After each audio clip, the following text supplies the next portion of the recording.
ahora sí que pasa el café un poquito oscuro, Flavi, sin dulce, sin azúcar. El tema es serio, porque cuando llegamos a época de pronto revisar temas de cesantías, temas de pagos y ajustar todo lo que pasó en 2024 para que este 2025 en materia de economía nos vaya mejor, muchos empresarios están temblando, ¿no? Y con el aumento del salario mínimo. Aumento del salario mínimo, aumento del transporte, la chegada de las cesantías, o sea, hay muchas casas que van a desequilibrarse en esa época. Hay un tema muy particular que hoy queremos compartir, esto además sabiendo que muchos empresarios, microempresarios, mucha gente emprendedora nos ha visto y nos está viendo, queremos hablar de aquellas empresas que tienen dificultades para pagar sus deudas, para organizar sus temas financieros y dicen declararse en una figura como bancarrota.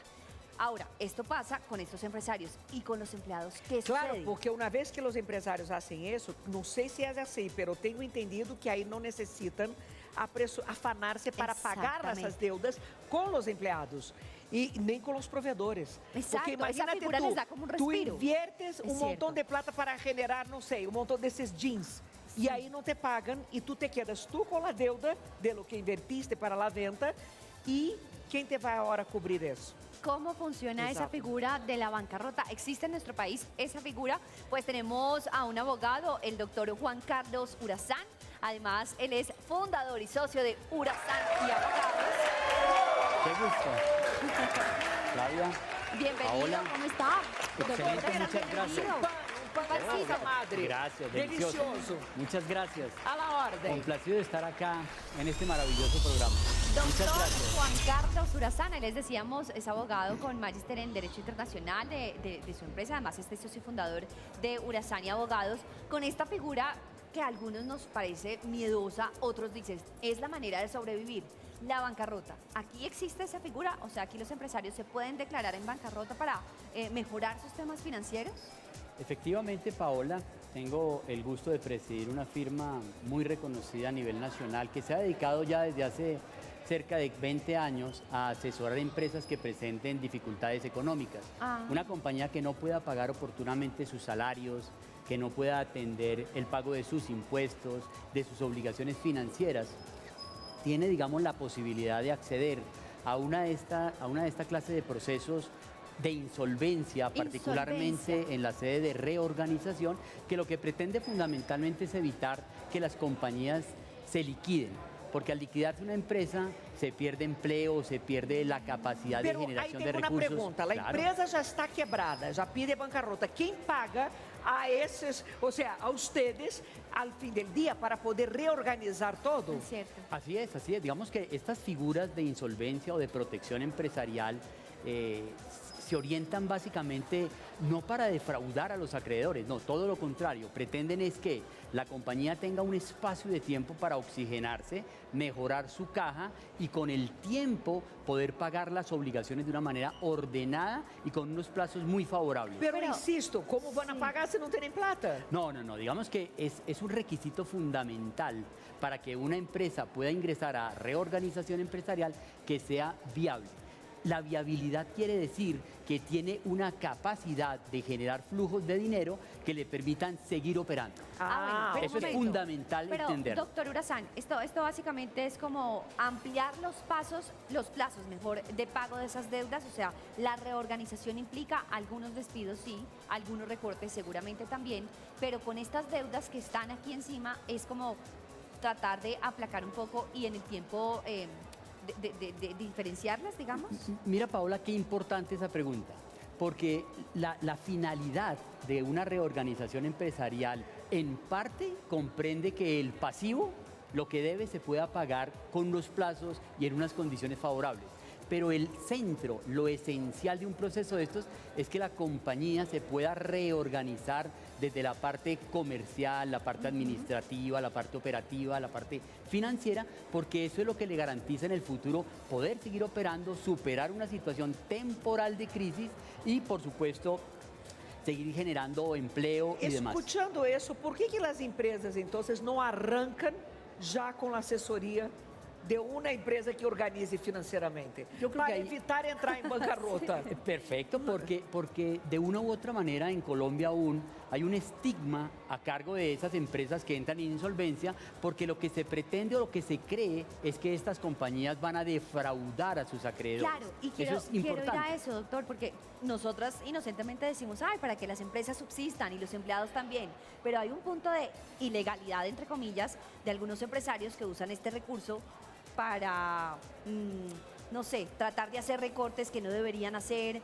para hacer unas declaraciones que no deberían hacer Para não en materia pagar os financiera. fornecedores, Claro. por exemplo, não pagar a Paola que produziu um montão de camisas e nadie le pagou. Es cierto que hay un punto como de ilegalidad de esta figura. ¿Cuál es el límite? Yo lo diría de esta manera. Efectivamente hay empresarios y hay personas que han utilizado los mecanismos de protección empresarial para defraudar a sus acreedores. Y eso ha generado, desde cierto punto de vista, un estigma, ¿cierto? Claro. Por eso cuando entra la empresa de reorganización y a un acreedor le dice, no, ingrese a este proceso, pues por supuesto eso genera suspicacia. Pero yo creo que ahí juega un papel importante la comunicación, saber informarle a sus acreedores cuáles fueron las causas, las razones que motivaron la crisis empresarial y, lo que es más importante, cuál es el plan de negocios, el plan para reactivar la compañía y hacerle frente a las causas de crisis y poderlas superar. Eso es indispensable en un buen proceso de reorganización. ¿Cuál es el límite de un proceso de reorganización? Es decir, ¿en qué momento decidir si ya no funcionó y nos vamos a liquidar la empresa? Digamos que la ley consagra dos elementos importantes. El primero de ellos es que cuando una compañía presenta obligaciones no canceladas por un espacio superior a 90 días, ya es una primera alerta. Es decir, que por ejemplo el pago de las obligaciones financieras. Las cesantías. Las cesantías. Digamos que agora eu tenho 10 empregados e não tenho como pagar as cesantías. Listo, entonces suponiendo que se tienen que cancelar el 14 de febrero. Sí. Pasan 3 meses, ahí ya hay un cúmulo de obligaciones no pagadas, cesantías. Intereses. Los intereses. Ahí seguramente cuando no se pagan las cesantías también hay una demora para pagar salarios, Claro. para atender otra clase de obligaciones de la operación. Ahí hay una primera alerta, un primer síntoma de insolvencia, de crisis empresarial. Y creemos que es el mejor momento para buscar un mecanismo recuperatorio que le permita a la compañía más rápidamente enfrentar esa situación. E em termos de governo, ok, eu entrei em insolvência ou bancarrota, o governo dá plazos para que uno pueda pagar essas cesantías que quedaram 3 meses atrasadas? Efectivamente, digamos, la ley, para el caso colombiano opera la ley 1116 del año 2006, consagra que las obligaciones, absolutamente todas las que no se hayan cancelado, y después de desarrollar un proceso con un acuerdo llegado entre deudor y sus acreedores, se pueda pagar en unos plazos y unas condiciones muy favorables. Eso es importante siempre tenerlo presente. Si yo soy un proveedor de esa empresa que aún en esas condiciones difíciles de impago de deudas no hace nada, ¿qué debo hacer? ¿A quién mando, no sé, la denuncia o con qué trámite trato de solucionar el pago de esa deuda superior ya a 90 días? Ordinariamente es la Superintendencia de Sociedades la que rige y vigila que estos procesos de reorganización se adelanten de una manera legal, organizada, seria, profunda, etc. Cuando es el caso de un proveedor que tiene acreencias no canceladas, digamos que lo que tiene que fundamentalmente hacer es, por un lado, hacer respetar su crédito dentro del proceso, y segundo, es lo que nosotros más patrocinamos, es que le den una oportunidad a esa compañía en dificultades empresariales, porque es el mejor camino de poder no solo seguirle proveyendo de servicios, de entregarle mercancías y demás, sino de garantizar que también se les pague lo que se les debía.